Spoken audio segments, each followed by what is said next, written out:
பேரன் பேசும்போது, ஐயா ஈவிகேஎஸ் இளங்கோவன் அவர்கள், பெரியாருக்கு ரத்த வழி பேரன் தான், நீ பேரன் கிடையாது அப்படின்னு சொல்லி பெரியார் மைனராக இருந்தார், அப்போ எங்கேயாவது போயிருப்பார்.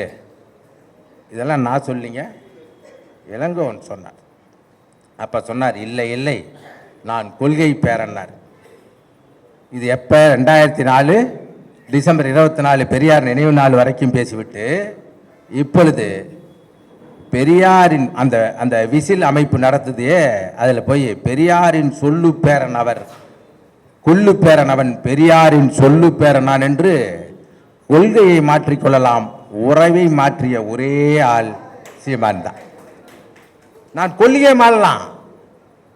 நேற்று வரை நான் அண்ணன் அறிவுமதி அவர்களை சந்திக்கிற வரை கம்யூனிஸ்டாக இருந்தேன், கம்யூனிஸ்ட் குடும்பத்தில் பிறந்தேன், ஏஏஒய்எஃப்பில் இருந்தேன்.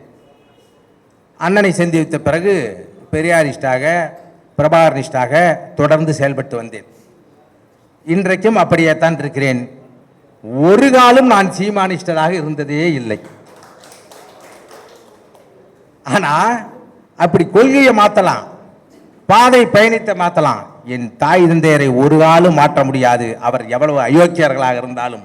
ஆனால் தாய் தந்தையரையே மாற்றக்கூடிய ஒரு நபர் தான் அண்ணன் சீமா. இன்னைக்கு பல பேர் தூக்கத்தை நான் கெடுத்துட்டேன், ஏன்னா எல்லாத்தையும் இவங்களே பேசிட்டாங்க.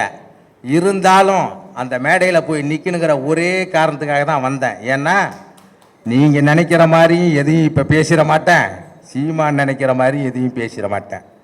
ஏன்னா அது ஒரு போலி பிம்பம், அதற்கு குண்டூசி போதும். தேவைப்படுகிற நேரத்தில் வெடியுண்டோ பீரங்கியோ கட்டாயமாக பயன்படுத்துவேன், கட்டாயமாக.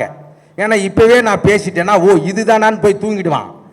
தேர்தலில் எந்த 8.22 விழுக்காடு பெறுவதற்கு நானும் கள்ளக்குறிச்சி பாராளுமன்ற தேர்தலிலே நின்று 3வது வாக்கை வாங்கி அந்த வாக்கு என் மூலமாக கட்சி அங்கீகரிக்கப்பட்டதோ அதே வாக்கை நான் 4% கீழாக குறைத்து அங்கீகாரத்தை இழக்க வைத்து சீமானை அமர வைக்கிற வரை நான் நிற்கப் போவதில்லை என்று முடிவெடுத்து விட்டுத்தான் இந்த மேடைக்கு வந்திருக்கிறேன். எத்தனையோ பேர் நாம் தமிழிலிருந்து வெளியேறினார்கள். சொன்ன காரணம் என்ன மதிக்கவில்லை, அங்கீகாரம் கொடுக்கவில்லை, அதை கொடுக்கவில்லை. நான் சொல்லிவிட்டு வந்தது, பெரியாரை என்று சீமான் ஒழிப்பேன் என்று சொன்னாரோ அன்றுதான் நான் வெளியே வந்தேன். அதுவும்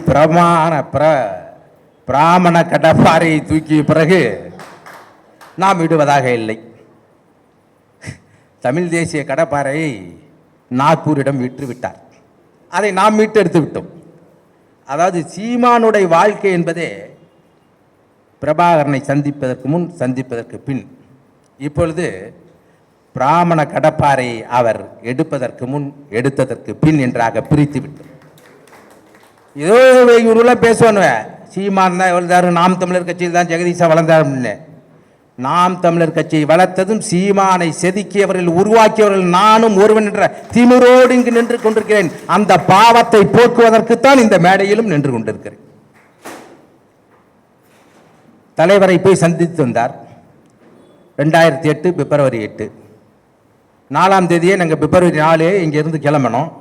அன்னைக்கு அங்கேருந்து ஒரு அழைப்பு வந்தது, இன்று வராதீர்கள், அன்று இலங்கையினுடைய சுதந்திர நாள், அவர்களுக்கு அவர்கள் வான வேடிக்கை நடத்துவார்கள், நாமும் வான வேடிக்கை நடத்துவோம், நீங்கள் திரும்பி போய்விடுங்கள் என்று சொல்லிவிட்டார்கள். அழைத்து விட்டு வந்தேன். அந்த பயண திட்டத்தை ஒழுங்காக அமைத்து அவர் போயிட்டு வருவதற்கு ரகசியம் காத்து அன்றைக்கு அந்த பயண திட்டத்தை ஒழுங்கு செய்தவன் நான் தான். தலைவரை சந்தித்து அங்கு சென்று ஒரு வாரம் அவர் தலைவரை சந்திக்கவே இல்லை. இல்லைன்னு சொன்னார்கள், தலைவரை சந்திக்கவில்லை, அந்த புகைப்படம் எல்லாம் போட்டோஷாப் என்று சொன்னார்கள். நான் உண்மை தவிர வேறு எதுவும் பேசவில்லை. கண்டிப்பாக அவர் தலைவரை சந்தித்தார். ஆனால் அவர் 15 ஆண்டுகள் பேசுகிற அளவுக்கு அவர் தலைவரை சந்திக்கவில்லை. காரணம், இயக்குநர்களுக்கு எப்போதுமே ஒரு மனநிலை உண்டு. தான் எடுக்கிற கதை, நான் படமாக எடுக்கிற கதை எடுக்க முடியாத போய்விட்டால் சாகும் தருவாய் வரை அந்த கதையை சொல்லிக்கொண்டே இருப்போம், யாரை பார்த்தாலும் சொல்லிக்கொண்டே இருப்போம். அதுபோல அண்ணன் சந்தித்தார், 2 முறை சந்தித்தார். ஒரு வாரம் கழித்து ஒரு அரை மணி நேரம் முதலில் சந்தித்தார். அதற்கு பிறகு 2வது முறை 6-7 நிமிடங்கள் சந்தித்தார். அழைத்து கொண்டு போய்விட்டார்கள். அதுக்கு பிறகு சந்திக்கவே இல்லை. இதெல்லாம் அவர் போய்விட்டு வந்தது என்னிடம் சொன்னது. கூட்டணி வைத்தாரா இல்லையா? ராஜாஜியோட கூட்டணி வைத்தாரா இல்லையா? 67 அவருடைய 12 விழுக்காடு வாக்கு துணையோடு முதலமைச்சரா ஆனாரா இல்லையா?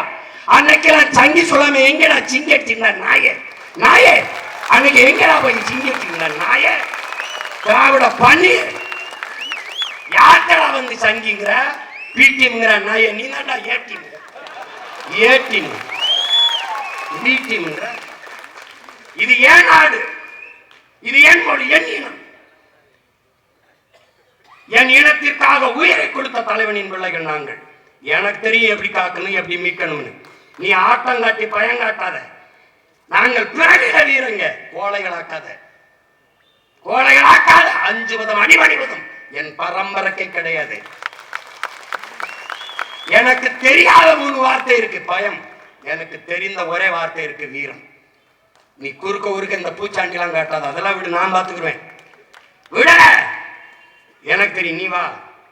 இப்ப நான் கேட்கறதுக்கு பதில் சொல்லு. இப்ப நீ எப்படி கூட்டணி வச்சு வந்தியா இல்லையா? வந்த. நான் சொல்றத கேளு. காமராஜரை தீ வச்சு கொளுத்த வந்தது யாரு? ஜனசங்க. எதுக்கு கூட்டணி வச்ச? எது கூட்டணி வச்ச? திருப்பி ஐயா வாஜ்பாயோட பாரதிய ஜனதாவோட கூட்டணி வச்சியா இல்லையா? நீ சொல்ற ஆரிய பெண் ஜெயலலிதா ஓராண்டுகளில் வாஜ்பாய் ஆட்சியை கவுத்து விட்டு கீழே வரும்போது நீ போய் எப்படி முட்டு கொடுத்து தூக்குனது யாரு? தூக்குனது யாரு? சொல்றா திராவிட சிங்கி, சொல்றா நீ தானே தூக்குன. அவரே சொல்றான் 5 ஆண்டு கால வாஜ்பாய் ஆட்சியில போயிட்டு right man in wrong party.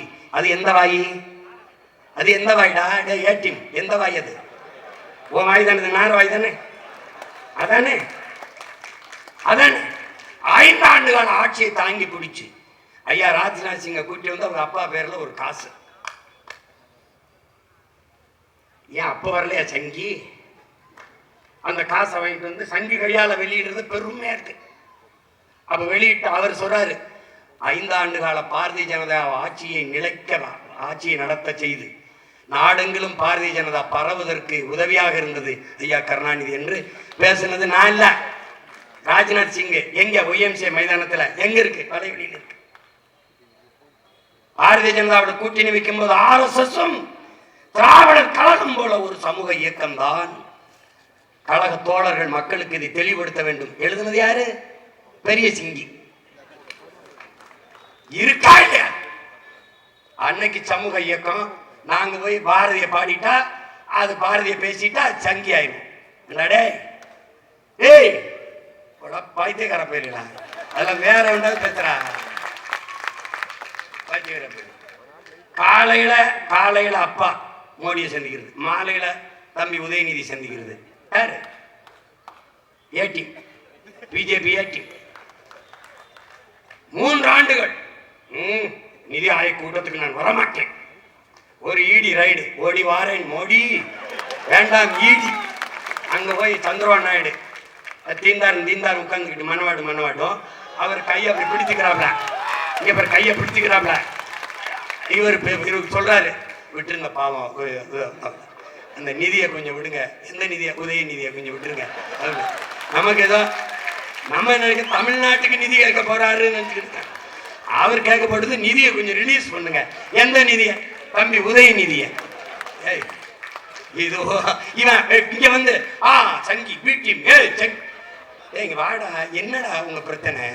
என்ன பிரச்சனை? ஆபரேஷன் சிந்தூர் அவன் போடுறது யாரு? இங்க ஒரு நாங்க ஏர்போர்ட்டுக்கு போகும்போது ஆமா வெள்ள கூட எப்படிப்பட்ட ஆளுக வர்றா, இவங்க நம்ம மறந்துடும் நினைக்கிறாங்க. இப்படியே பழி போட்டு பஞ்சப்பளைக்கு வந்தவங்க பொழைச்சுட்டாங்க. எப்படி? எதிர்கட்சியாக கோபேக் மோடி, கருப்பு மோடி ஆட்சிக்கு வந்து வெல்கம் மோடி. கொடை கூட கருப்பா பிடிக்கிறது இல்ல, வெள்ள கொடை. திண்டுக்கு காந்தி அங்க வந்து காந்தி பல்கலைக்கழக வந்தபோது ஒரு இதை காட்டுறோம். எது? வெள்ள கொடை. காவல்துறை அதிகாரிகள் காக்கி இதுல மேலாடை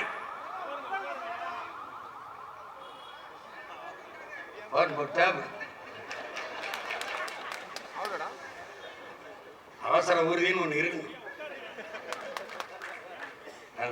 இப்ப நல்லா பாரு. அப்போ எதிர்கட்சியா இருந்தா இந்தி தெரியாது போடா, ஆளுங்கட்சியா இருந்தா இந்திக்காரனே வாடா. இவங்க என்னென்ன வித்த காட்டுவாங்க. விண்ணூர்தி நிலையத்தில் போகும்போது எங்களை ஆதார காட்டு, கையை நீட்டு, பின்னாடி திரும்பு, முன்னாடி திரும்பு, அங்கே வை, பெல்ட்டை கழட்டு, ஷூவை கழட்டு, எல்லாம் ஜோதிப்பான். 200 கிலோமீட்டர் துப்பாக்கியோட எல்லையில் உள்ள வந்து பகல் காமில் சுட்டு போயிட்டான். ஒன்றும் கேட்கல. அவன்கிட்ட ஆதாரம் கேட்கல, உதாரும் கேட்கல,